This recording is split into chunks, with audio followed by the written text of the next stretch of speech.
Hello, everyone. Welcome back to the Home to Self podcast. I'm so glad that you're here. And if it's your first time, welcome, welcome. I'm so happy to have you. Today's episode is going to be on one of the topics that is most near and dear to my heart and that I love so, so much. And that is the power of your subconscious mind. I really believe that doing the work to reprogram and understand the stories that live deep within your subconscious mind is our direct access to freedom and really to everything that we didn't even know we wanted. So many of us are going around trying to fix our lives, change our behaviors, get better results, change our circumstances because we desire feelings, right? We desire more freedom, we desire more peace, more vitality, more love, more acceptance, all of these feelings that we think are going to come when our circumstances are different. When we have more money, when we have a better job, the perfect partner, the right friend group, whatever those circumstances are for you, that we have been so conditioned to believe are going to bring us these deeper feelings of self-love, self-acceptance, and peace and vitality on the inside. And although those things do contribute to those states, it is my personal opinion through doing this work and really going on my own journey and working with clients that all of those and more live within doing the work to reveal, uncover, and ultimately reprogram the deeper stories that are found inside your subconscious mind. So the crazy thing is that we all have our own unique patterns and stories within our subconscious that we adopted in childhood. Some people believe that we even come into this earth with our specific constraints and subconscious patterns that then are revealed through our childhood and throughout the rest of our lives that we then have the option to look at and heal. Others believe that they are actually created and adopted within childhood based on what we experienced. Either way, we all have them. We all have our own version of them. And the reason these can be tricky is because they are in the subconscious, which literally means subconscious, right? Underneath the conscious awareness. So your conscious mind is everything that is right here, your thinking mind, the things that you can think of and analyze in this reality, right? The subconscious is actually 95%. It dictates 95% of your everyday life, your behaviors, your actions, your results. So much of it is actually coming and determined and influenced by your subconscious, which again is out of your conscious awareness, which means you're not really aware of it until you start to do this work to really, really get to the root of it. But that's why it's so sneaky and can be difficult to work with because it is inherently a blind spot. Right? That is kind of the definition of the subconscious. It's like it's out of your conscious awareness. And so it can be tricky because you don't know what you don't know. You don't know that you have certain belief systems or certain stories about who you are in this world or how this world operates until you really start to do the self-awareness work or work with someone or life to reveal that and to really, really become very aware of your own stories that are operating at a deep subconscious level. But that being said, that is why it's the access to freedom. And you might be sitting here thinking, Lily, I am free. I don't know what you're talking about. Like, I'm free. I can do whatever I want with my life. This is true. But the freedom that I'm talking about is at, again, a mental level and especially a subconscious level. When there are stories that are holding you back, that are limiting you, right? Limiting beliefs are stories that limit your potential, such as the story of thinking that you are not enough unless you have XYZ, that you are not inherently loved for who you are, that you are not smart enough, that you are not safe is a big one. There are these primal human constraints that so many of us have deep in our subconscious, again, that we're not really even aware of, that actually limit what we are capable of achieving and manifesting in this reality until we do the work to dissolve them and let go of their power over us, right? So this is deeper than just like, oh, I have this belief that I'm not good enough. That is like a thread that you can take and then go even deeper and deeper. But this really comes down to like an identity level. Like, who are you for yourself? This identity that has been created of who is Lilly, based on the things that I've experienced, and not just the things I've experienced, but the interpretations, the meaning that I've assigned to the things I've experienced that have over the years created this persona of who I think I am, right?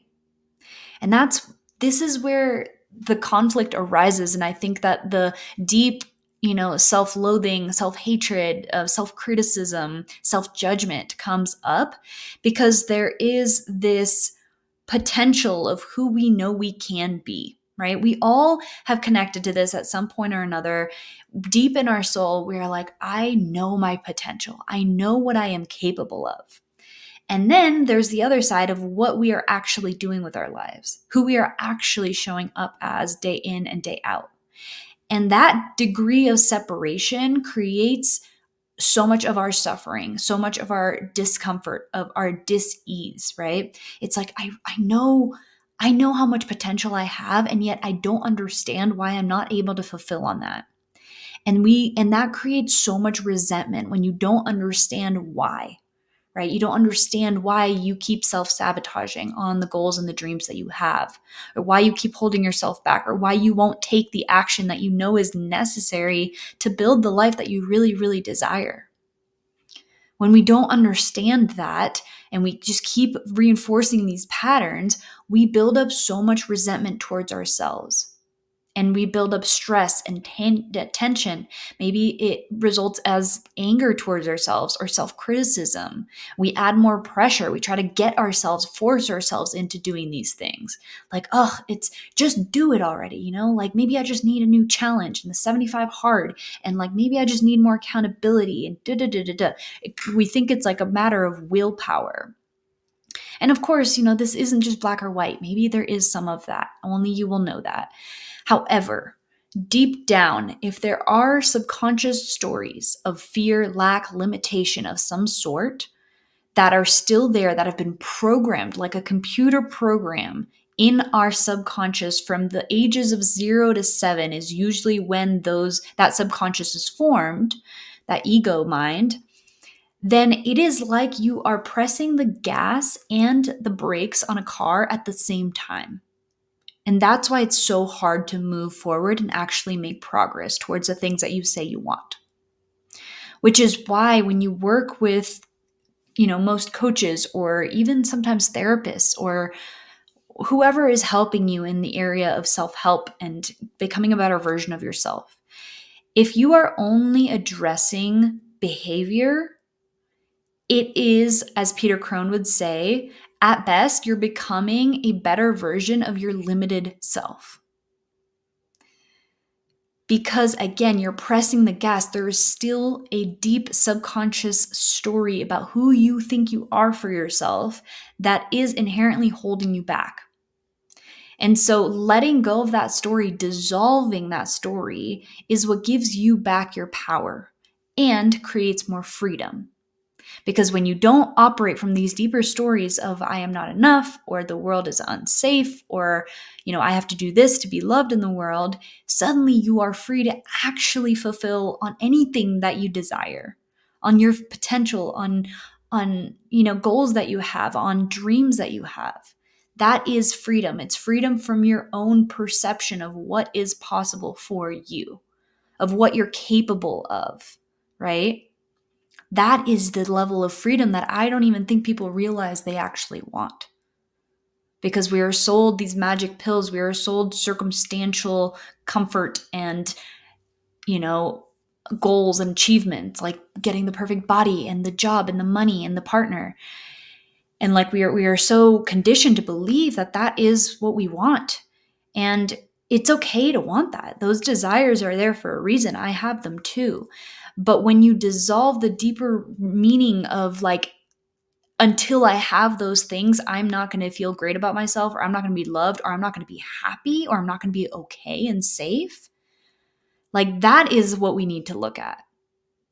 because you can have all of those feelings without ever having the circumstances. And that is true freedom. True freedom is when you are totally okay with the way things are. You are at peace. You don't rely on circumstances to make you worthy or to feel loved in this world. And ironically, that is actually your access to the things in the physical that you want, to those circumstances, is you actually feeling totally whole, complete, worthy, loved, safe in this present moment, which again comes when you dissolve these deeper subconscious stories that we adopted in childhood as a way to protect ourselves based on what we experienced, right? So I want to share an analogy with you guys that I learned from Peter Crone that I thought was such a brilliant way to understand this a little bit deeper. So I want you to think of throwing a pebble into a still pond, right? When you throw a pebble into a pond, you get ripples in the water. Let's say you have 5 ripples from one pebble that you throw into the water. The way most people are trying to change themselves in their lives is by looking at the 5th ripple, right? Let's say there's 5, you're looking at the last ripple, which is in this case going to be your behaviors, right? The things that you are or are not doing. And that's mostly where people are trying to evoke change, is by shifting and manipulating your behaviors so that you automatically get different results in life. And although that does work to a certain degree, it's not the most efficient route, and it's not going to be the route that accesses freedom and long-term success, vitality, health, etc. Because again, you are disregarding the deeper root cause of why that ripple, that 5th ripple, is there to begin with. In order to actually create long-lasting change, we have to look at the root cause, which means looking not at the 5th ripple, not at the 4th, the 3rd, the 2nd, or the 1st, but actually at the pebble that was thrown into the water that created all of the ripples to begin with. And that pebble is the root cause, which in this case are these subconscious constraints that are holding us back. So at this point, you're probably like, okay, Lily, I get it. I probably have subconscious constraints that I'm not even aware of, that I want to look at in order to create change in my life and get the things that I want. But how? How do you do this, right? And this is the part that's tricky. This is the part that, takes a little bit of work. This is why it's called the inner work. It's not just like super easy to change, but it is the most worthy journey to actually take and put your effort into. And I'll give you a personal example before I start to break down more of the how. So a subconscious pattern or deep subconscious belief that I have had from my childhood is that I am not inherently safe unless I control my environment, unless I have X amount of money, unless I have these friends and this partner, right? Whatever the circumstances is. But I just believe deep down that that I have to get safety from the outside in, that I'm not inherently safe and secure. Security and safety are such a big one for so many people. And it's something that I continue to work through and uncover within myself. And again, the root cause for this, there's many different ones, but I just was conditioned to believe that there is scarcity in this world, that there is lack, that I have to work really hard to be safe, to make money. And although it was more of a emotional lack of safety as opposed to physical safety, like I was always physically safe in my life, but emotionally there was a lot of turmoil in my home. And as a small child, when you don't have the ability to comprehend and analyze and make sense of things, you adopt these subconscious stories as a way to make sense of the world and protect yourself. So I want you to know all of these limitations that we've created without, consciously doing so, but that we've adopted as coping mechanisms are essentially protective mechanisms. At one point, when you were a child that didn't have any better way to cope with the emotions that were coming up, we created meaning, right? We are meaning-making machines. And so one of the meanings that you might have created, or in this case, I created, was that I am not safe. And if I think that I am not safe, if that is part of my identity, then as a coping mechanism, I will do anything to try and create safety in my life. Now, this sounds great, but the problem is, for one, it is just not a truth, right? I can't inherently say that I am not safe in this moment. That is a mental story that is created out of fear. I am safe. That is the truth. I am safe. And safety is actually something that comes from within me. It's a feeling I create within me.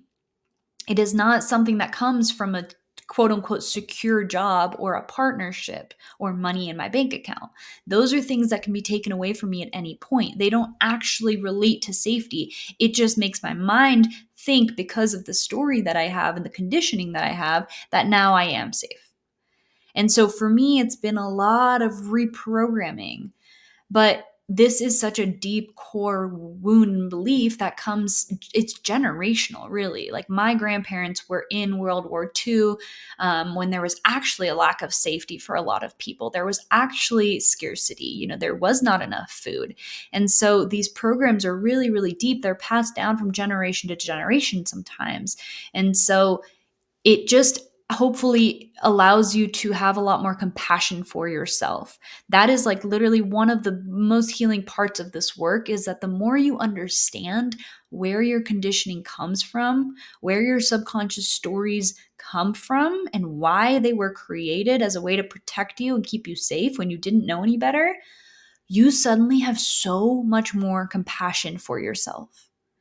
So instead of beating yourself up, criticizing, judging yourself when you self-sabotage, when you realize that you still haven't taken action on the thing you say you want with all your heart, you can actually approach it with so much more compassion, and you can hold yourself through that, knowing that there is an inner child within you.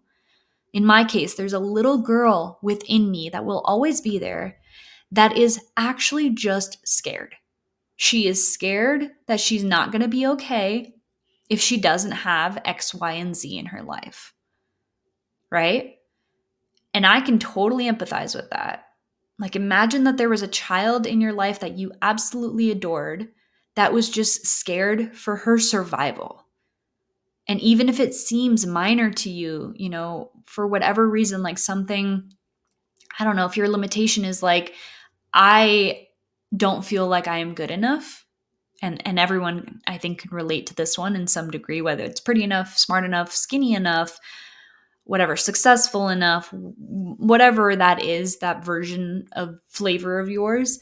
Even if you think that that's not that big of a deal, it is to a child.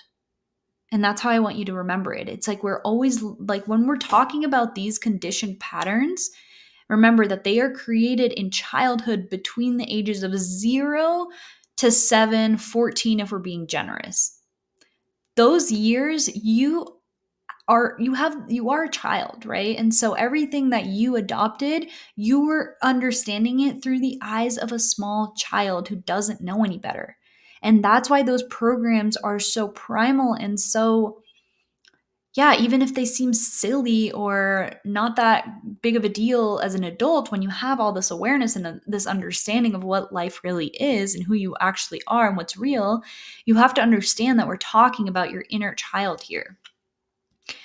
And when you approach yourself with more compassion and understanding and kindness and empathy, that is actually what helps a child heal and create change and see things differently. So the way that I often still do, because it's a deep, deep pattern, it's not a conscious choice, but it is something I'm working through. But oftentimes I will still, when a trigger comes up and I respond with my old patterns of scarcity, of trying to control, right? So like, for example, a personal example for me is like when I feel that there is scarcity financially, right? Like for some reason, quote unquote, we don't have enough money for something, and a bill comes in that I wasn't expecting, or I see a greater number at the grocery store than I was hoping for. And my body goes into that fight or flight. It just like constricts, and I notice the fear and the stories come up of like, I'm not going to be okay. And it might not even be in that exact wording of like, I'm not going to be okay. That's actually at the deeper subconscious level. But for me, it might be like, oh my gosh, I'm not going to have enough, or like, this is way too much money, or I need to, watch out for this next spending, or whatever, however it comes up for you, which might look different every time, but the feeling is there and the response, the reaction is very similar. That is how I know that I am triggered and back to old patterns that came from childhood. So instead of being like, when I come to again and I, have calmed down a little bit, sometimes if I'm still approaching it with my old patterning, I might be like, oh my God, like here you are again in your scarcity mindset. And like, better than this. And like, you've learned about this and like, it's not true. And why are you still falling? Whatever the stories is, right? This critical voice that just starts to attack because you're still falling into old patterns.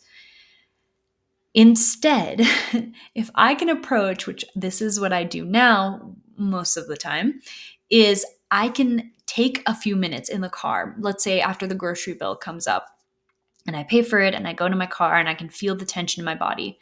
I can sit there and I can put a hand on my heart and a hand on my belly as if I'm holding my own inner child, right? Because we are communicating safety to the body. And your subconscious mind is your body. This is where somatic work and mindset work actually are one and the same if you are looking at it from this perspective of realizing that your subconscious is your body. It's your automated response. So if your automated response and reaction is to contract and to feel tension and to feel anxiety, that is in your subconscious and it's also in your body. So if we can work with that, we are working with both. So I can put my hand on my heart, hand on my belly, and I can breathe into the sensation of constriction, of tension, of fear in my body. For me, that's usually in my chest when it comes to scarcity, because this deep primal feeling of not being safe.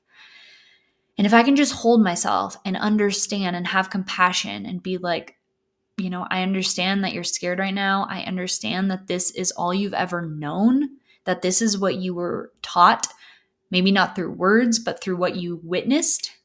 The reactions that you witnessed in your caregivers, in the people around you and life around you, and how they responded, which is how we learn, is through mimicking. We don't learn what our parents tell us.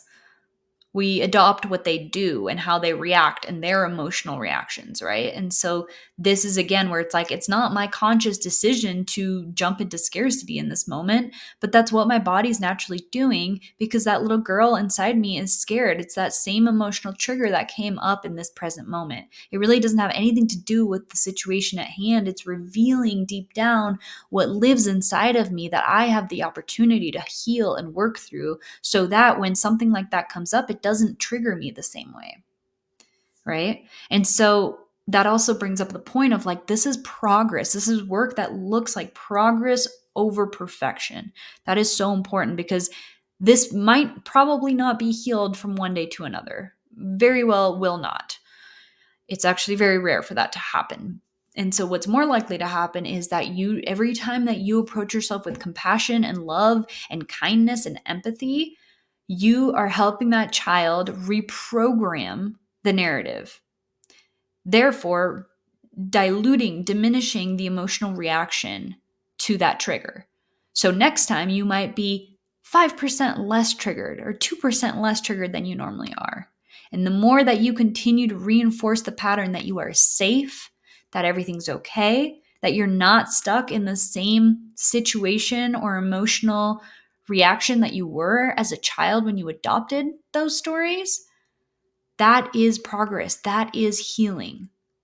That is the work. And that is beautiful, and it makes such a difference. So don't expect it to go away overnight with one time of showing up differently. This is about reprogramming, which takes a lot of repetition. I want you to think of how many years it took, decades, right? I am almost 30, so it took almost 3 decades of me reinforcing the same neural pathways, the same automatic reactions to my conditioned patterns over and over and over and over again because I wasn't aware of it. I thought it was out of my control. I thought it was just who I am, right? that is so deeply reinforced in your subconscious at this point that shifting that into a new way of thinking and ultimately being in the world is going to take some time, some consistency, and some reinforcing. It's repetition that creates new neural pathways in the brain, which eventually down the line leads to it being second nature, to you then reacting or responding in a way that is completely different than who you used to be. Instead of reacting with like so much stress and like emotional turmoil and like freaking out and seeing the world through like the worst possible lens, if that might be your conditioning at some point, you showing up with so much more calm and being like, no, we're going to figure this out, and seeing it through a positive light, and witnessing your biology actually like stay calm and grounded and centered even through stressful situations. That's the kind of progress, that's the kind of freedom we're talking about here. But it takes time. So like have patience with yourself and know that this work, it's like it does take some time, but when you are open and willing to look at it and to work with yourself and potentially even get support, receive support, someone that can actually hold up a mirror and show you your blind spots so that you're not just trying to figure them out yourself, which takes a lot longer, that does really accelerate the process.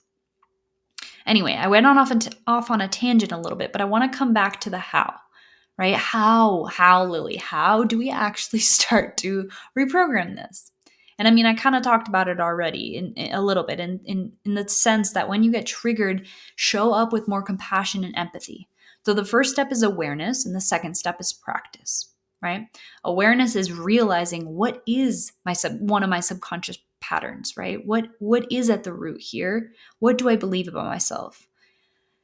And then showing up with so much more compassion, so that, because if you show up to a child with more pressure, discipline, and oh my God, I can't believe you're doing this again, and like you should know better and you should be doing better, and look at this person knows how to do it and you're just stupid and dumb, and like figure it out tomorrow, I'm gonna set this deadline, like do it, that energy. Can you imagine going up to a scared, hurt child? Because your inner child is really simple. It's either hurt or scared. Those are really the two primary emotions of the inner child. Can you imagine running up to a small 2-year-old child that is hurt and scared, and really it seems like an attack when you show up with that energy and that criticism and that judgment? That child is either going to fight back and be like, or I mean, probably not fight back, honestly, at a 2-year-old. But because we are also showing up with our egoic tendencies as adults, you might fight back to that in some regard through defensiveness, right? Defending yourself, trying to play victim. Or you're going to just shut down and paralyze yourself. Either way, those approaches are not going to lead to aligned action, which are going to lead to change.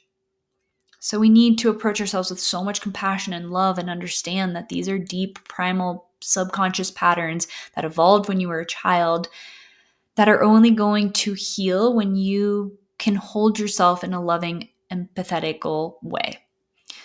So you can do this work alone. Like I just explained, there is, like through my own example, there are definitely so many ways for you to do this work on your own. And the way to do that is to view life as your teacher, because life is your teacher, right? You are not a victim of this life. As hard as it is sometimes to believe that and to really like take ownership over your life, I get that, because victim mentality is also one of my programs that is so deep. My whole family, I love them, bless them, but it's just such a conditioned way of thinking that like life is out to get them and that they are somehow a victim of life. And again, this is passed on generationally. It's not something we choose. It's just what is, right? But when you start to become aware of it, it does become your responsibility, if you want to be an empowered and free and healthy and happy human, to actually break those cycles. And so knowing that you are not a victim of your life, that life is actually trying to help you, it gives you the access to actually be able to do this work. Because if you think you are a victim, you will never be able to look at your conditioned patterns and create change in your life. So we have to become empowered enough to say, okay, it's not my fault Again, these patterns are subconscious. I didn't adopt them on purpose. It's not my fault that I have self-sabotaged up until now. However, now that I'm aware, I am empowered and responsible to create change slowly, right? To do the best that I can with the information that I now have. And through seeing life as your teacher, your access point to freedom, to recognizing what your subconscious stories and limitations are, is by looking at where you get triggered. Where in life do you get emotionally activated or upset? The way that we normally handle triggers and upset and things that we don't like that make us feel not good is by avoiding them, fighting against them, judging them, or numbing out. And hence, this is where a lot of our coping mechanisms lie, which we look at as the root problem of our lives. Take emotional eating, for example, right? Health was my access point into all of this work, my physical health. And I know it is for so many of you as well. So this is a good analogy, right? So many people come to me because they struggle with emotional eating. They don't understand why they have this pattern of reaching for food when they are triggered, when they're upset, when shit is not going well. And then they guilt themselves. They feel guilty. They feel so much shame. They feel so shitty about themselves after the fact that then they approach it with more shame, more guilt, more criticism, more judgment towards self, and it becomes a vicious cycle. Because again, if you come to a child who is hurt and scared and triggered with that energy of hatred and criticism and judgment, it's that exact energy that caused you to reach for food, comfort in the first place. So now you're creating a vicious loop. Again, you're not doing this consciously, so don't blame yourself. I just want to bring awareness to it because this is your access to freedom. It's not about the food. It is not about the food. It's not about social media being, your coping mechanism. It's not about sex for some people being their coping mechanism. Whatever your coping mechanism is, the way that you learned to emotionally cope with the stress, the tension, the deep feelings of limitation within you that arise when you are triggered and when you're stressed, it's not about that. It's about the deeper subconscious stories. And that's why that is your access to freedom. And when you change the pebble or remove the pebble, all of the ripples will naturally change as a byproduct. And this is why I view health through a completely different lens now. I view it through this lens of the subconscious, because when you can understand, okay, yes, you're emotionally eating and you think that that is your problem, right? When we look back, why are you emotionally eating? What triggered it? Oh, I was really stressed today. What caused you to be stressed? Well, I had bills come up that I wasn't prepared for, and I just feel like I don't have enough money. Okay, where did that come from? Where's the first time that you learned about that? Well, in childhood, I remember my mom, blah, blah, blah, blah, blah. This is how we start to reprogram. It's a reverse engineering of your own thought patterns that come to the root. And you'll notice once you get to the subconscious pattern, it'll evoke a feeling within you, right? And you'll know, oh, wow, that is really at the core of it. And that's what we start to work through. But using life as your teacher is it is the access point. This is why you don't have to go try digging for it or using journal prompts to really get to the root. Just let life show you. It will. You will get triggered. Whether it's something small, like you're sitting in traffic and someone cuts you off and you just get super pissed off and feel the need to flick them off or whatever. Again, this is within you. This is an access point. This is actually an opportunity. Life's not trying to piss you off or make you late to work. That you're not, right? You're missing the point if that's what you're looking at. And this is not going to serve you in actually evolving. If you look at that and you're like, that's really interesting. Again, without judgment, just being like, why did I just get so pissed off that some stranger cut me off in traffic? Where does that come from? And you might get to some deeper story of I'm not respected, or yeah, I don't know, or whatever the story is for you. But there's something down there. So, and again, you can ask yourself these questions. Like, see, these are some of the questions you can ask yourself. So, you get emotionally triggered in some capacity, whether that's jealousy, anger, frustration, stress, resentment, whatever the emotional trigger is. Ask yourself, why am I so upset right now? And this will probably come after the fact, right? So it's like you have your reaction that for the most part you can't really control right now until you start to bring awareness and repeat, a different pattern of showing up. But let's say you just have your emotional reaction, just it happens. You get pissed off, someone cuts you off, you get pissed off, you get activated, you feel the heat in your body. Let's say 5 minutes pass, you take a couple deep breaths, you come back to like a regulated system and you realize, okay, what just happened? Then you can start asking yourself these questions, or even journaling about them is going to be more powerful. So ask yourself, why did I get so upset? What is really triggering me in this situation? Because again, it's most of the time, it's not even about the situation. You don't actually care that someone passed you and got in front of you. You witnessed it and you interpreted it as someone is cutting me off. Me. It's me. I'm the victim, right? When in reality, what happened was a car went and then a car got in front of you. Like, if you really just break it down with without the emotional meaning, it's just facts, right? It's neutral. Everything is neutral in this life until we assign it a meaning. And that's why we actually can look at that and be like, what meaning am I assigning to this, and why? Why is that my default way of interpreting my circumstances? So why did this upset me, and what is really going on beneath the surface? And then you can go from there and say, what does this remind me of from my childhood? When do I first remember feeling this way? Is it something that you witnessed? Is it an emotion that comes up that is very familiar from childhood? What is it? Can you go a little bit deeper and go back to the axis point? And then you can also ask yourself, who would I have to be for myself in order to believe this? Right? So, like, if I think that, unless I have X job that I'm not going to be accepted in the world, who would I have to be in order to have that belief? I would have to be someone at an identity level that thinks that she is not inherently worthy or loved for who she is. That I have to do more, acquire more, do better in order to be loved. Therein lies the suffering. Therein lies the constriction. You remove that story, which is just not true. And this is the last question you can ask yourself. Can I know without a shadow of a doubt that this is true? It might feel really real. That's why it's there. And you've told yourself this and believed this for so long that it really does feel true for you. But that doesn't actually make it true. Peter Crone has a quote that says, feelings are a lousy indicator of truth. Just because you feel that it's true doesn't actually mean that it's true.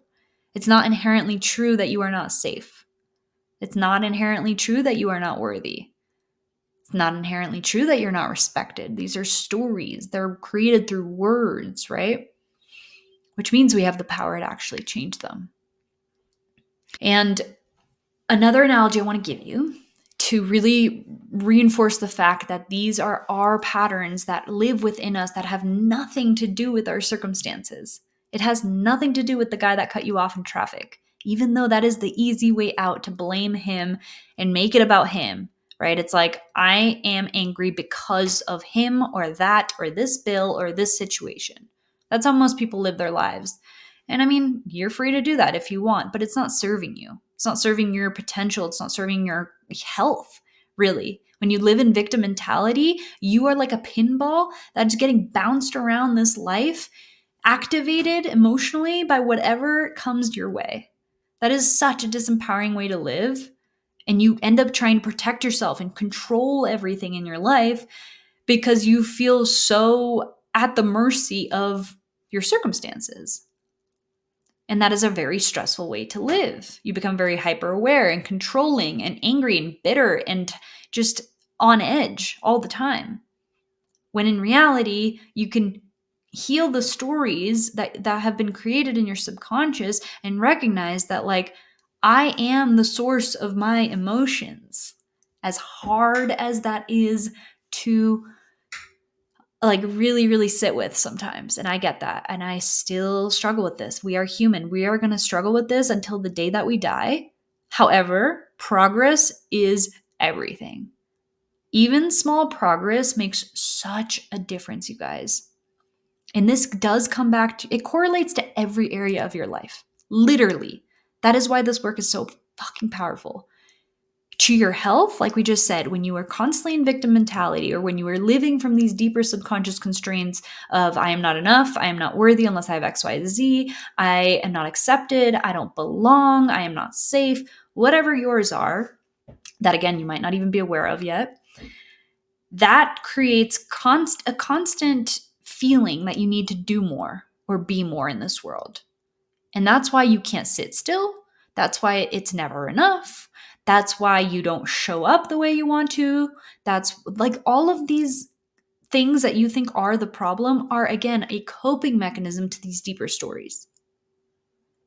And then your health gets better when you're more at peace with where you are and who you are and recognize the truth, which is that you are loved and you are love and you are free and that you're safe and all of these truths that are just inherently true because you are a living, breathing human and you're actually a soul. You're not even the body that you think you are and you're not the stories that you've inherited.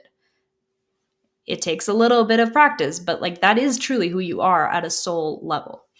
Right? And so that cascades ease and peace and health through your body. Because when the body is calm, then the body can do what it does best, which is healing.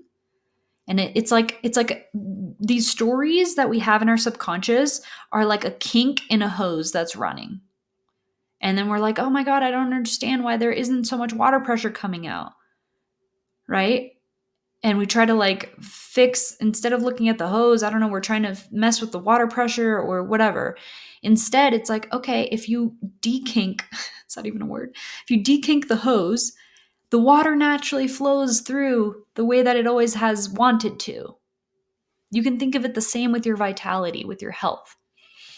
And of course, with relationships, it's going to be the same because you're going to show up more authentically. You're not going to try to control your partner. You're not going to overthink everything. And you're just going to allow it to be. You're going to be so much more chill. And you're going to remember you're going to like be inherently worthy, which means you're not going to settle for anything less. You're not going to allow yourself to be disrespected. You're going to call in people who are matching your vibration.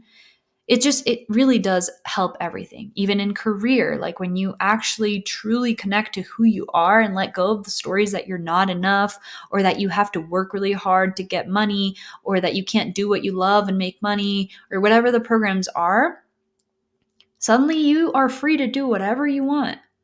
And you're still going to have personal preference. That's the point, right? You can have your desires, your goals. It doesn't mean you're going to become passive and like just surrender to everything. You're just surrendering the fight internally because you're no longer operating from lack or insecurity or scarcity. Okay, I kind of went on a tangent. I tend to do that, but let me come back. So, where am I? Okay, I wanted to explain the analogy for why this is actually yours to deal with, always ours to deal with, right? Not a problem of something or someone out there. So the way that Alyssa Nobriga explains this, and this, I thought this was a brilliant analogy for this work, is that whatever triggers you, let's say there's a trigger, right? Again, let's use the analogy of someone cutting you off in traffic. That trigger is like a knock on the door of a house. The trigger is the knock. Whatever responds, whatever answers the door on an emotional level, let's say in this case, anger, frustration, stress, tension, that was already living inside of the house.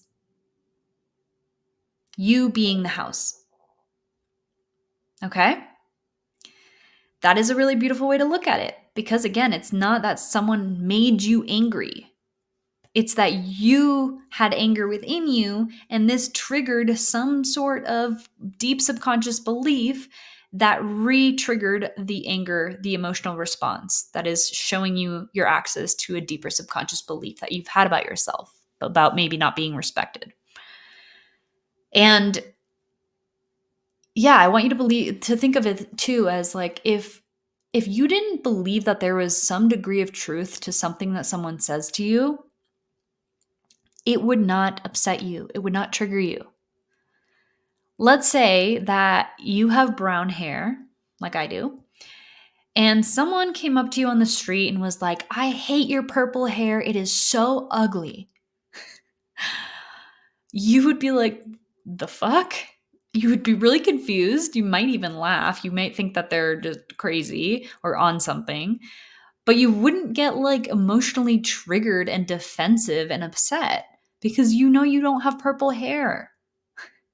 It's like silly to think about, but it goes the same way. If someone says that you're super controlling or you're bossy and you believe that to be true to some degree, you're going to try to defend yourself. You're going to get upset. You're going to get angry, right?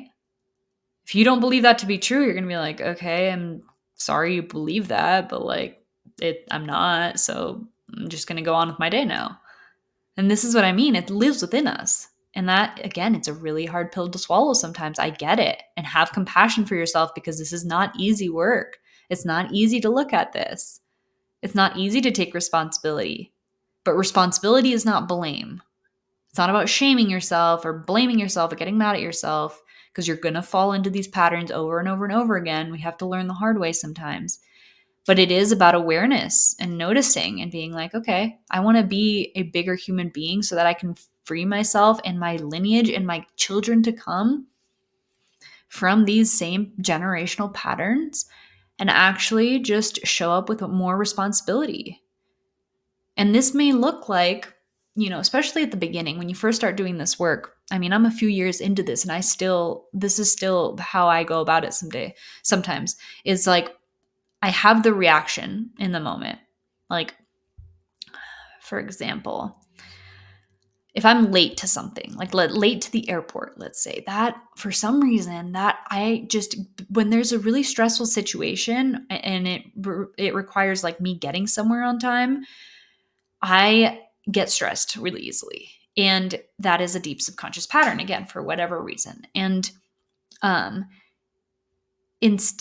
where was I going with this? Oh, so I might have the reaction in the moment of like getting stressed and annoyed and frustrated and like running around and passive aggressive or whatever my response is. That is just, deep in me.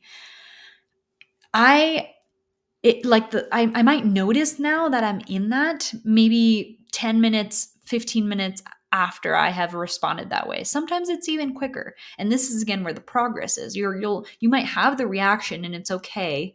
Like, know that you are human and like it's deeply ingrained. And you're going to start to close the gap of how quickly you are able to bounce back from it and shift the way that you are responding. Does that make sense? So now it might be 5, 10, 15 minutes instead of like letting it fuck up my whole day. Some people even like let a trigger go on for months and then it becomes like a state of being like depression or like chronic anxiety or things like this. But anyway, I'm totally getting off track. I might respond much quicker now, calm myself and know like, okay, what do I need in this moment? I might need to go sit down and take 5 breaths for myself. I might need a hug from my partner. I might need to just like chill. I don't know what it is, but I need to respond to the reaction emotionally that's happening in my body first. And then when I've calmed down again, that's when I can use it as information to actually go deeper. So again, it's in you. Use your triggers as teachers. They are teachers. This life is about spiritual evolution, not about circumstantial comfort. That is another quote from Peter Crone. And it is game changer because it allows you to view your life as like, okay, life is trying to teach me something about myself. It's trying to show me a part of me that has not been fully integrated and healed and looked at and felt. And therefore it is still coming up as a trigger, as an inner child wound.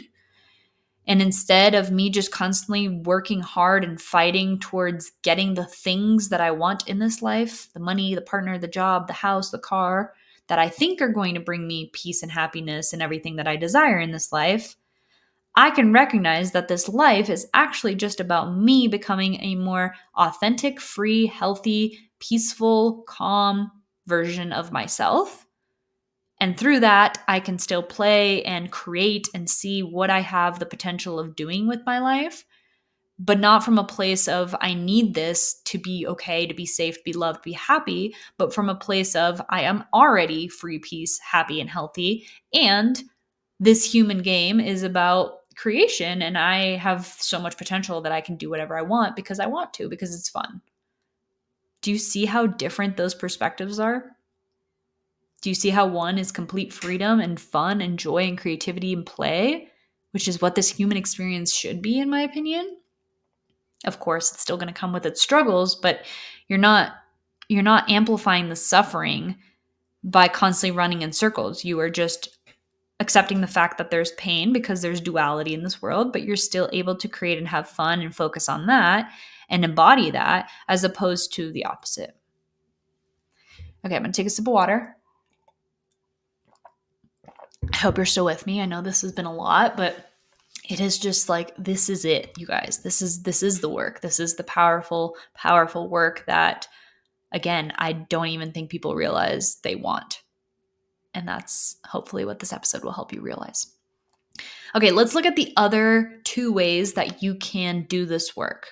So again, one is just looking at life as your teacher. I mean, really, this is the overarching theme for all of these, but life as your teacher, looking at your triggers on your own. The second one is using relationships.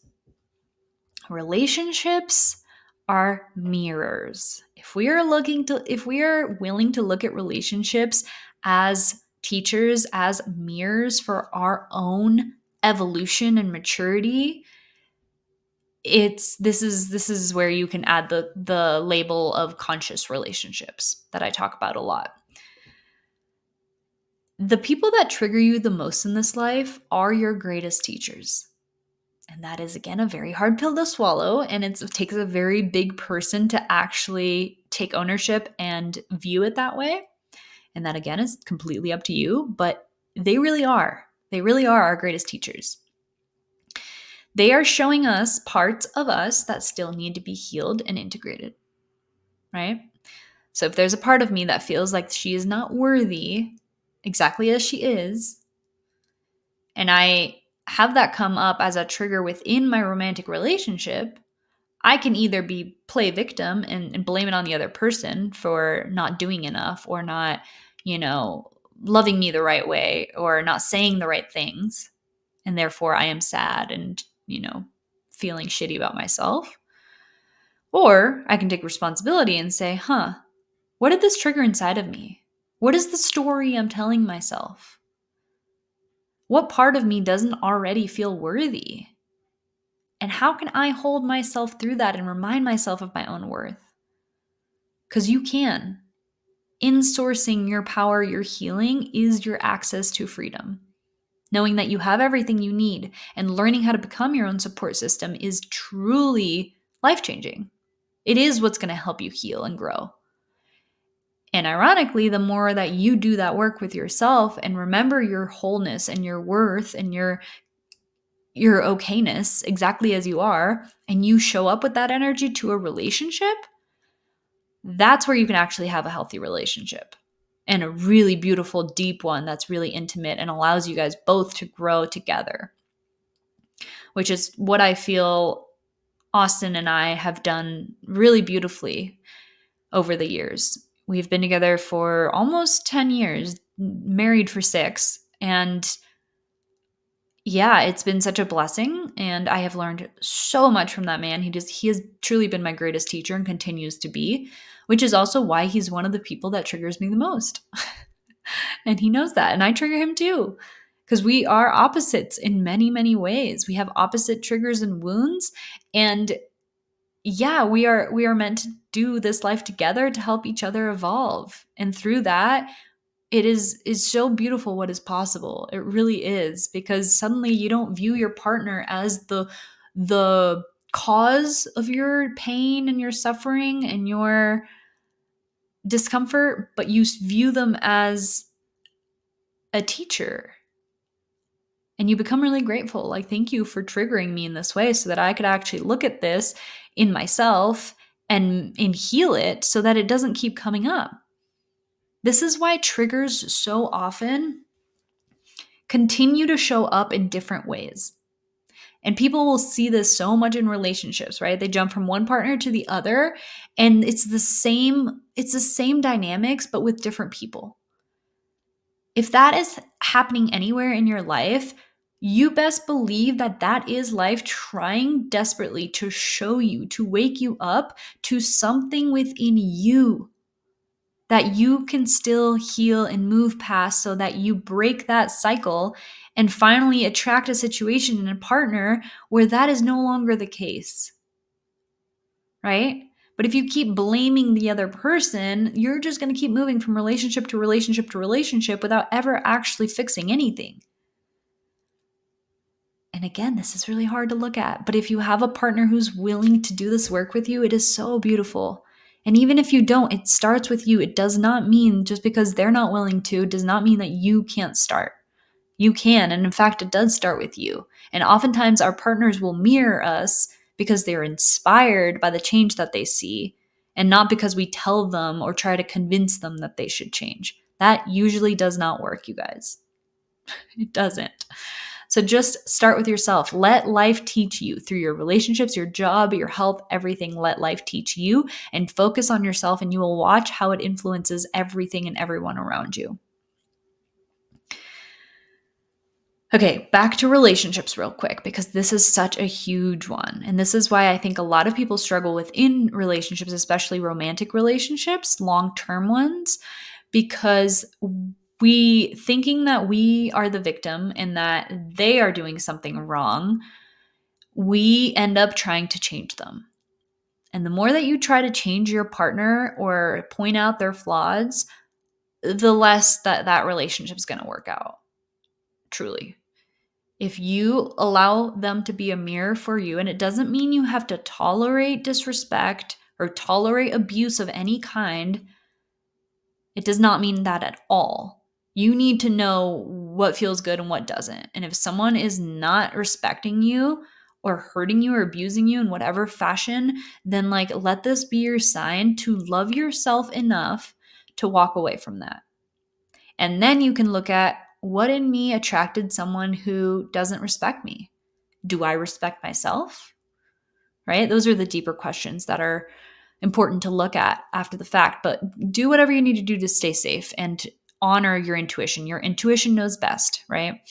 However, if it is someone who does respect you and does honor you and still triggers you, that's a great learning opportunity. That doesn't mean it's the wrong relationship. That does not mean, I get this a lot. It's like, oh, I thought, if I was with the right person, quote unquote, I wouldn't get triggered, that they wouldn't hurt my feelings. And that's not true. They're not, this is the shift again. They aren't the ones hurting your feelings. It is your triggers. It is your interpretation. It is your deeper subconscious stories that are causing your hurt. They just said something. They said words. And it might have not been the greatest thing in the world. I understand that. And, you have to communicate that. That's part of the deal. However, it is something to look at. That was already in the house. The hurt was already in the house. And this is your access to freedom. So look at that. Because you are worthy. You are worthy of looking at these patterns and letting go of that, so you don't feel hurt every time that your partner does something and that wasn't probably even intentionally to hurt you.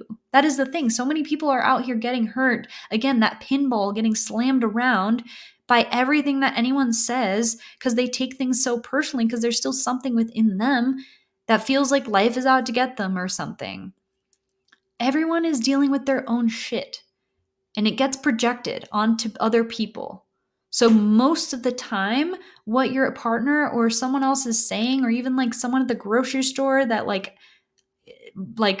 without any reason, says something rude to you, the more you can understand that it's not personal, that it's them being a human and having their coping mechanisms and their projections and their shit coming out in their own ways, like the more you can just move through your life with so much more peace and not take it in.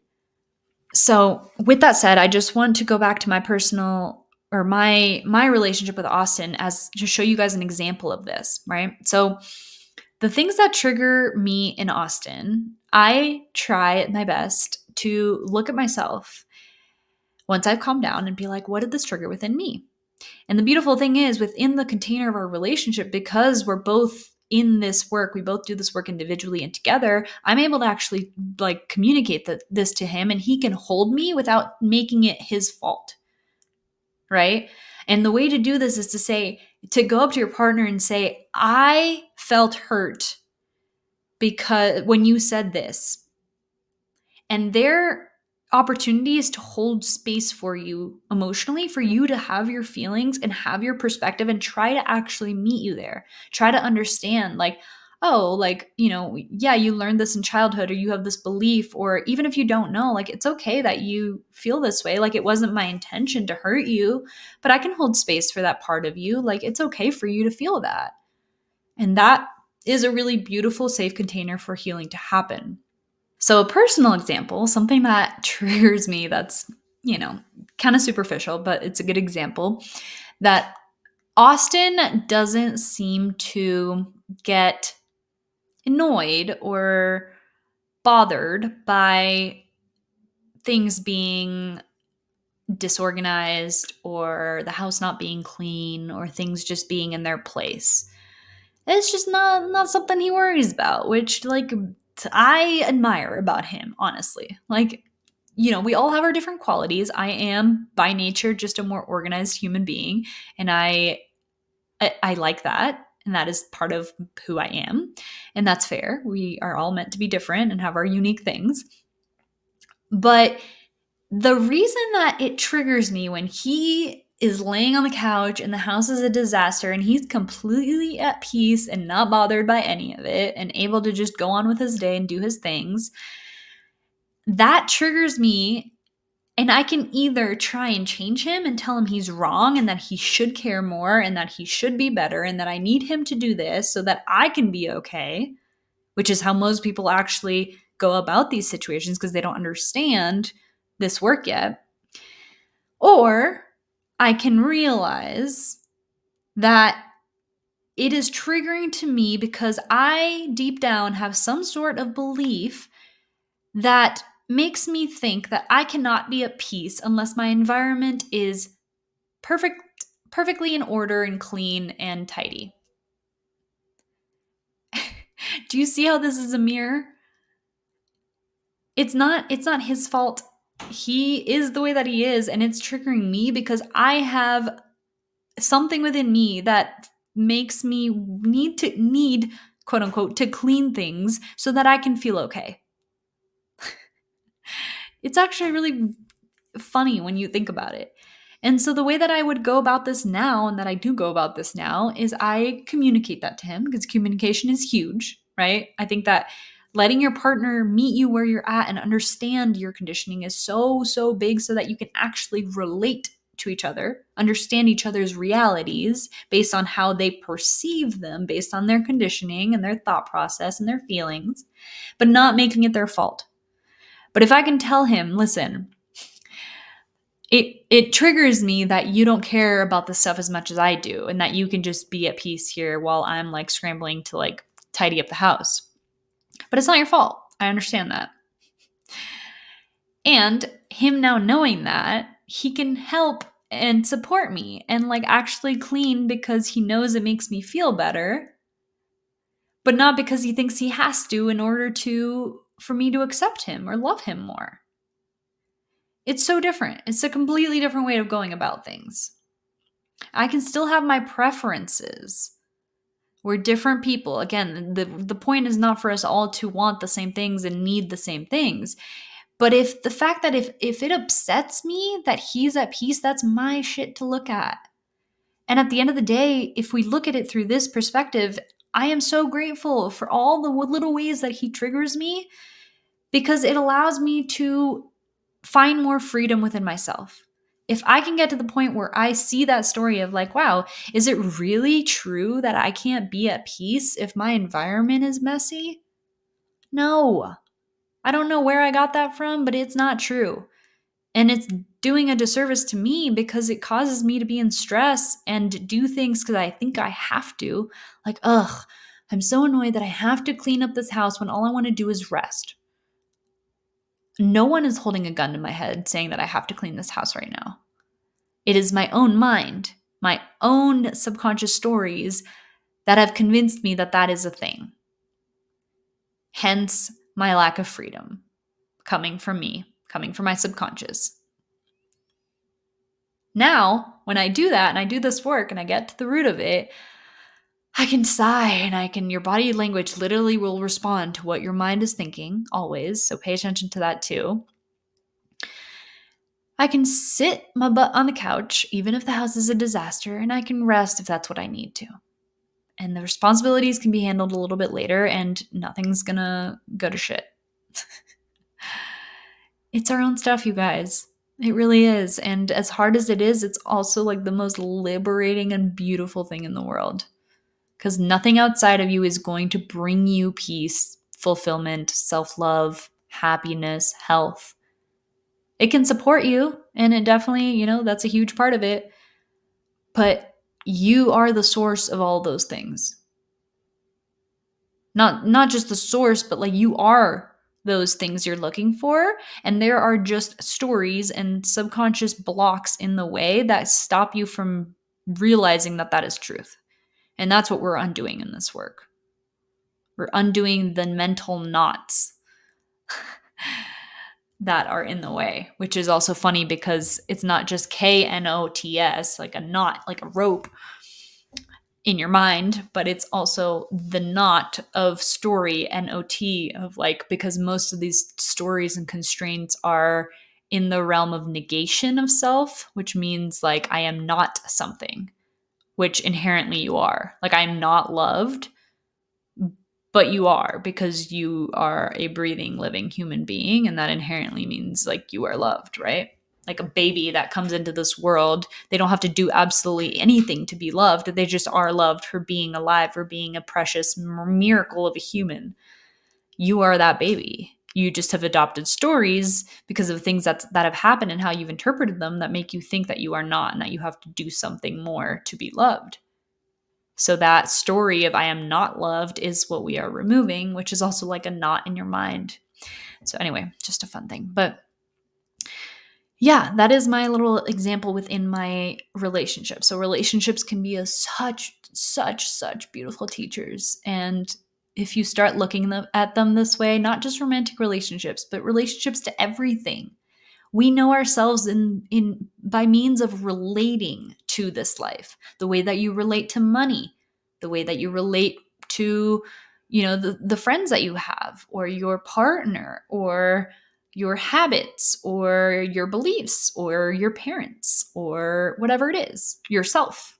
It's all by relationship, because we can't know ourselves unless it is by contrast, by seeing something else and recognizing what we are or think we are not.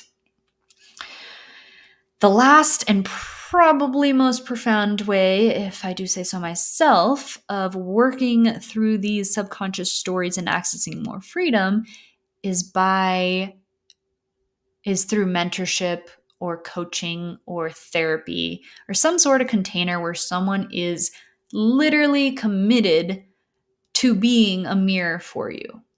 Again, these are blind spots for a reason. They're in your subconscious, meaning you cannot see them. It's like driving in a car. You can't see your blind spots, but someone else can from the outside.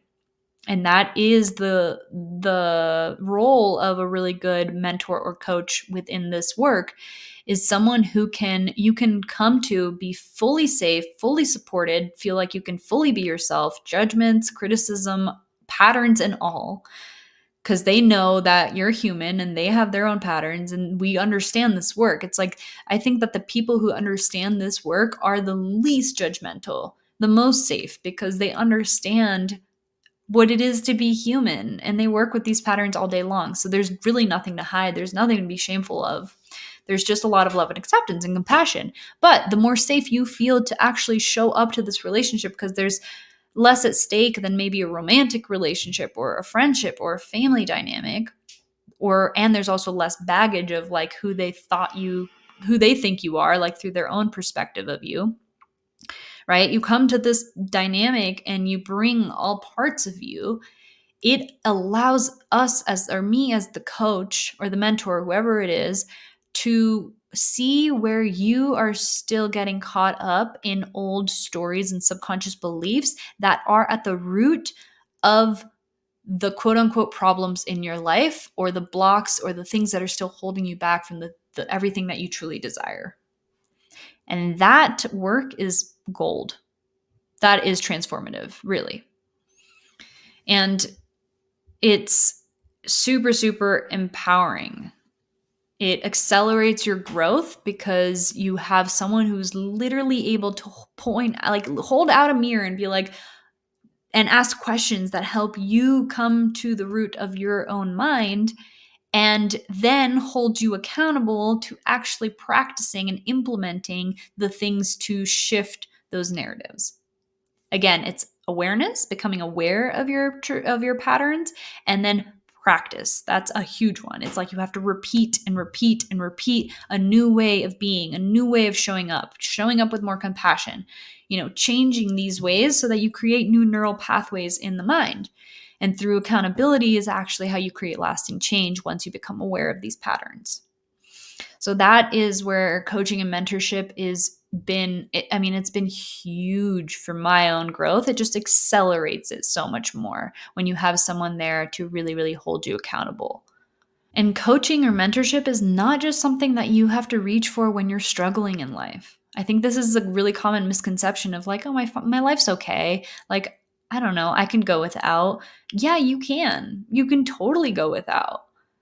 And if you really care and value your health and your freedom and your vitality and fulfilling on your potential in this one pretty short human life, then imagine how much quicker you can access those deeper layers of yourself and your authenticity and do the work that you're here to do and live happy despite your circumstances in the now, if you decide that you are worthy of that kind of support. You're not reaching for this because you need it or because you're broken without it or because you're not capable on your own. It's actually communicating your worth to reach out for support because you know the power of having someone in your field who's committed to your growth and your health and is willing to be that mirror for you. That is the ultimate power move, really. And that is something my coach said to me when I invested in it ended up being 8 months, but it was meant to be 6. And, at the beginning, I was a little bit hesitant because it's a lot of money to invest in yourself in this way. It's a lot, one-on-one work. It's high touch coaching. You have someone in your back pocket at all times. It's very intimate and therefore very healing and transformative too. But she said to me at the beginning, when we were on our clarity call, that I deserve the support. It's not because I need it. I deserve it. And that shifted everything for me. I was like, I do deserve it because I have so much to give in this world. And I'm so ready to fulfill on all the things that I'm here to do. And it's a disservice for me to keep playing small and allowing these patterns to hold me back in life. I'm not just doing this for me. I'm doing this also for humanity. I'm looking at this as I have these desires on my heart for a reason. God, source, universe literally has placed these desires, this potential, this knowing that you are meant for more on your heart for a reason. It wouldn't be there if you weren't meant to or able to fulfill on it. And to stand in that worth so deeply and say, you know what? I know I can get there by myself and I probably will, but this life means so much to me and I am so committed to this path that I'm willing to invest in myself to pay someone to be that support system for me and help me get there quicker because they've been there themselves. Like the same way you pay a professor to teach you something that you want to master in university, it's the same kind of stuff here. But the reason why it's so difficult for women especially to actually follow through and invest in themselves in this way is because they don't feel they are worthy enough of it. They feel guilty of spending money for their own health and happiness, which is such a disservice because doing so will improve every single area of your life and will allow you to give back in such a way that is absolutely going to change the course of this world. Humanity needs us to step the fuck up. And it starts with you acknowledging that you are deserving of it. So whether that is me or someone else you've been eyeing or a program or anything else, anything that's going to help your health and your evolution as a spiritual being, like let this be your sign that you are worthy of that. And that money is meant to be circulated, and it's about where you put it, the value that you give it, that really determines what it's going to do for you and how it's going to come back to you. You become magnetic when you step into your worth and your power. So whatever calls to you at this time, I just want to encourage you to know that you are worthy of it. And life will help you because life literally rewards courage every single time. Life is trying to help you step into your authenticity and your power and your potential. So when you show the fuck up and you say, okay, I believe you and I'm going to take the risk, life, just watch what happens. I've seen it in my personal life. I literally did not have all of the money to pay my mentor back in last year. And I had no idea how the fuck I was going to make it happen, but I jumped in with both feet and I was like, life, I trust you. I trust this feeling that I have within me, and there's never going to be a perfect time. So like, let's go. And within 3 months, I had a large sum of money literally fall into my lap that I could have never predicted from a sale that like my mom literally sold a condo back in Costa Rica. I had no idea. I knew she was going to give me some money, but I had no idea when it was going to happen. And I had no idea how much money she was going to give me. So I could not count on that. And it was exactly what I needed to pay the rest of my mentorship. So yeah, I'm just trying to encourage you guys to put yourselves first because you are at the center of your own universe. And these subconscious blocks are the only thing getting in your way. It's not a lack of discipline. It's not a lack of knowledge. It's not a lack of yes, those things will help you and support you. And I believe in all of those. But until you actually work with the subconscious, again, you are at best becoming a better version of your limited self. And you're capable of so much more. So if you are interested in working with me, I will put it out there that I have one-on-one coaching spots available, and they are 3 or 6 month containers. Again, I want you to think about, if this seems like a long time, I want you to think about all of the decades that have happened that have ingrained the beliefs and the systems and the patterns that you hold nowadays that you think are who you are. It's taken a long time to become second nature. And so it's not super, super quick that you're going to reverse all of that. But 3 months and 6 months is really not a long time if you think about the possibility of what can happen when you are in a container that is dedicated to you and your growth. And the more you're willing to commit to have patience and stay in it for the long term, like the more you will get out of it. And I've seen that, and it's really, really beautiful to have such an intimate container with a one-on-one client and develop that beautiful relationship. That's like you'd be surprised what is possible within that dynamic. And yeah, just allowing yourself to be seen and supported to become a more authentic version of yourself is like, it's the greatest gift you could ever give yourself.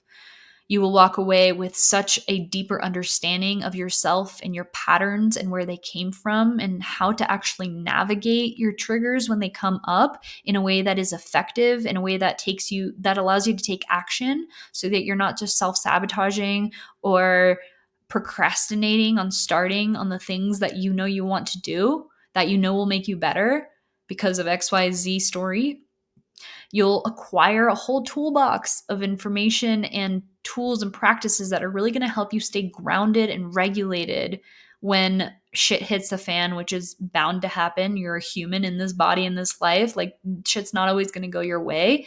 And knowing how to actually move through that in a way that is going to maintain your health and influence your spiritual evolution in a good way, and not just let you be an emotional pinball based on circumstances. Like, it's game changing, you guys. And these are tools you're going to have for the rest of your life if you choose to implement them. You'll find so much peace and freedom despite your circumstances. That's the beauty of this work. It does not require you to go to the gym for 6 months and then you can be happy. It doesn't require you to find the partner so that then you can feel loved. It doesn't require you to make a shit ton of money so that you can feel worthy. Those are all accessible here and now if you get rid of the stories that are blocking them. And then you become a magnet for all of those things. Because manifestation and creating the circumstances you want is all about matching the worth of the thing that you're calling in. That's why someone who feels really fucking worthy, even if it's like you have no reason, like from the outside looking in, let's say they're super, I don't know, super wealthy in what they do, and you're like, they're not even that good at it, or whatever your trigger is. But let's say that is maybe the case on paper, but their worth, because they believe in it and they're they're magnetic to it because they actually are resonating in that frequency of that worth. And so that's why it's able to come to you with so much more ease. Your health falls into place. Your relationships are suddenly so much more intimate and meaningful and powerful. You feel so much more purpose driven. It's all a result of you. You are at the center of your own universe, and your mind is creating your experience of this life. If your experience is one of stress and constantly feeling like you need to do more and be more and do more and all these things, then like that is your experience. You're not a victim. It's not just who you are. Like, oh, I'm just am anxiety. Like, I'm just a stressful person. No, you've acquired that because of your conditioning, and you have the potential, the ability to change that and become someone who's actually very peaceful and also very creative and determined and enthusiastic about creating lots of cool things in this life. But it's not coming from a lack of worth or this feeling of like, I'm not okay if I don't do more. It's a very different view and approach to life. And it has brought me so much freedom. I cannot even begin to tell you. I used to be a person that was identified as being super controlling.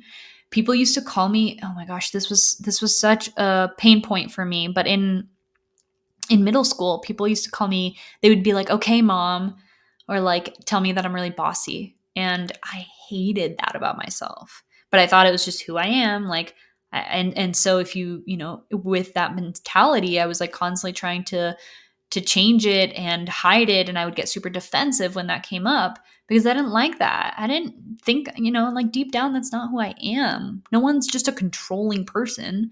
That is a coping mechanism. That's a protective mechanism out of fear because you think you have to control your circumstances in order to be okay or be accepted or feel safe. But you don't. You don't. Life is okay as it is, and you are not a controlling person. And so I have been able to work through so many of these false identities that I adopted as coping mechanisms for these deeper beliefs. And yes, I still have a long way to go. I'm not perfect by any means. It's a lifelong journey, but I mean, the amount of freedom and health and joy and peace that I have been able to bring into my life because of this work is just unlike anything else. And, it's just made every part of my life better. My relationships are so beautiful and so healthy. They're so healthy compared to anything I've ever witnessed growing up. There's no shouting. Yes, we have disagreements, but we're able to communicate. We're able to hold each other. We're able to take space without it like offending anyone, and then come back together and talk about things and actually grow from them. I have a beautiful community of friends, of people who are also, committed to this work. And it's not because I like had to go out and seek them. It happened naturally because I became a magnet for it. My health, I used to be, if you've been following me along for a while, I used to be so obsessed with health in the physical, nutrition, especially, and gut health, and supplements, and testing, and diets, and just doing all the right things, and reading all the books, and listening to all the podcasts. And I was doing all the right things on paper and more. Like, if you would have looked at what I was doing, you'd have been like, wow, you're like a really healthy person. And yet, my body was struggling. I felt like shit all the time. I was bloated. I was fatigued. I had so many health symptoms, and it literally did not make sense until I started to look deeper at my subconscious, at what I was still holding on to, which for me was a deep, deep story that if I wasn't physically healthy, I would not be loved. I was not worthy of success, especially because I was a health coach. And so I was coming at it from a place of like, this needs to fix me. And I'm not going to be okay until I look a certain way and feel a certain way. And the moment that I started to work with that instead of just my diet and manipulating all my external circumstances, what do you know? My health started to fall into place. I'm telling you guys, this is at the root. This is the pebble. This is the work. And it's my heart and soul. It's my passion to share this. It's in my gene keys for all that matters. Like, I know this is my life's work, and I keep learning more, and I would love to take you guys along for the journey and help you access new levels of freedom and just discover this work for yourself. So if you are interested, I'm going to leave the link in the show notes below to apply. It's a really quick questionnaire just to answer a couple questions, and then we'll jump on a free call and we'll get to know each other and see if this is a good fit and see how I can support you and what would work best for you. And if it's not me, then I hope it's someone else, but I just want you to know that you are worthy of any support that feels true and in alignment for you. And know that there's going to be fear. It's something new. It's a risk. It's always a risk, but it's also a risk to not do anything when you have a calling to do something. That is probably the scariest thing of all, because time is ticking. You're not getting any younger, and like, life can always get better. Your life does not have to be in the shitter in order to reach out for support. Seriously, we're not meant to do this alone. And there's people who have gone through the depths already that can avoid you and that can help you prevent a lot of just discomfort and pain and struggle because they've been there and they get it. Okay, that is all. Thank you for coming to my TED Talk. I love you guys so much. Thanks for tuning in. Oh, and one thing I'll say is that if you are enjoying the show, please consider leaving a rating and review. It would mean the absolute world to me. I always forget to say that, but it's the way that you can give back and show your support, and help me know that I'm helping you. That would mean the world to me. That is my only ask. All right, I love you guys. Bye.